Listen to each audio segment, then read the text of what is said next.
Hı, iyi iyi. Böyle yap.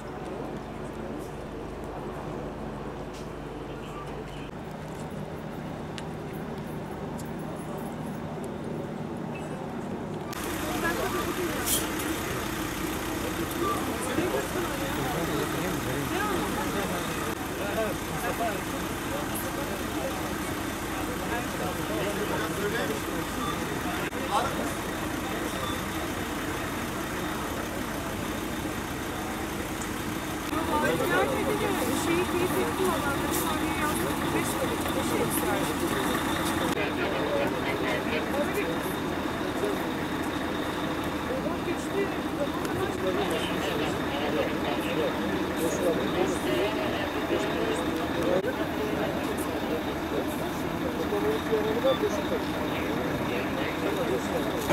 Üçümüz beraber.